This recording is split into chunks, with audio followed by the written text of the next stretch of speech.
नमस्कार दोस्तों, स्वागत है आपके ही YouTube चैनल स्पिरिचुअलाइज में। दोस्तों, आज की हमारी चर्चा का विषय वैराग्य। वैराग्य क्या है? इस संसार के प्रति मन का मिट जाना वैराग्य है। मनुष्य चाहे संसार के सभी सुख भोगता रहे, यदि वह सत्य के प्रति अंधा भी हो जाए तो भी उसके मन में यह प्रश्न उठता रहेगा कि यह सब भोगने वाला कौन है, अर्थात मैं कौन हूँ। यही सत्य के साक्षात्कार की पहली सीढ़ी है। कटीली झाड़ियों से भरे मैदान पर नंगे पैर नहीं चला जा सकता। उस पर चलने के लिए तो पूरे मैदान में चमड़े को ढाक देना पड़ेगा, या फिर अपने पैरों में चमड़े के जूते चढ़ाने पड़ेंगे। और समूचे मैदान में चमड़े को ढाकना असंभव है। पैरों में जूता डालना ही उपयुक्त है।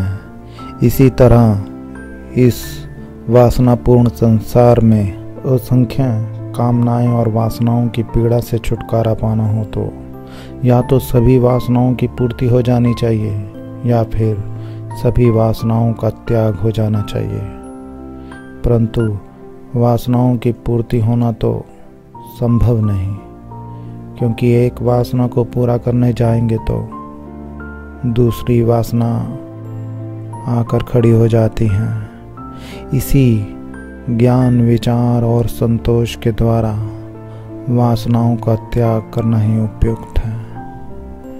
दांत को खुजलाते समय तो आराम मालूम होता है, परंतु बाद में उसी जगह जलन होने लगती है।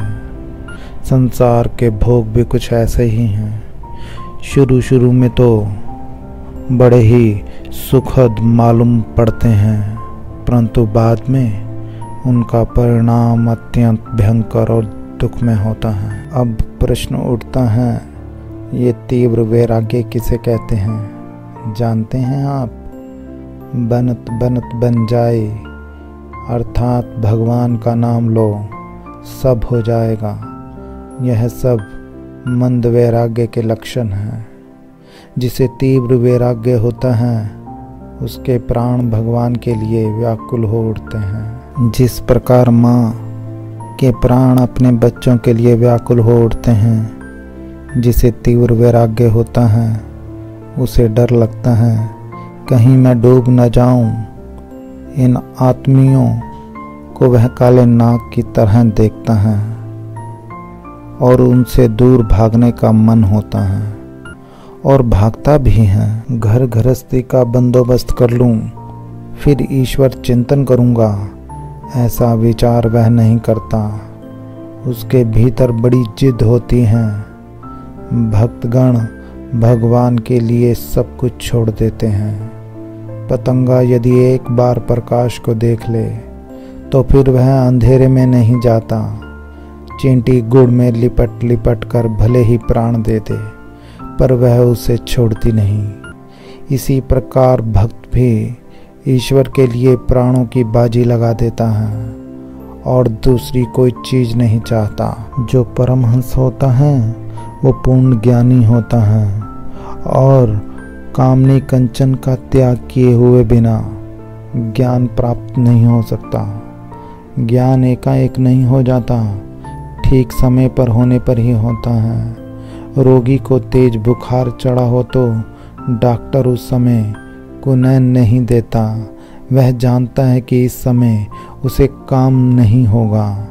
बुखार उतर जाने पर कुनैन या कोई दूसरी दवा का असर होता है। मनुष्य जब तक संसार के भोगों में डूबा रहता है तब तक उस पर धर्मोपदेश का कोई परिणाम नहीं होता।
परंतु संसार के सभी भोग सुख असार अनित्य हैं। इस बोध के कारण जो वैराग्य आता है वही यथार्थ वैराग्य है। यदि वह वैराग्य आ जाए तो सब कुछ रहते हुए भी उस साधक के लिए कुछ भी नहीं है। वैराग्य कितने प्रकार के होते हैं? साधारणतः वैराग्य 2 प्रकार के होते हैं, तीव्र तथा मंद। तीव्र वैराग्य मानो रातों रात नहर खोदकर तालाब में पानी ले जाने की तरह है। मंद वैराग्य कहता है होते होते हो जाएगा, कब होगा इसका कोई ठिकाना नहीं। एक आदमी बदन पर तेल मलकर नदी पर नहाने जा रहा था। जाते जाते राह में उसने सुना कि एक अमुक व्यक्ति सन्यासी बनने वाला है।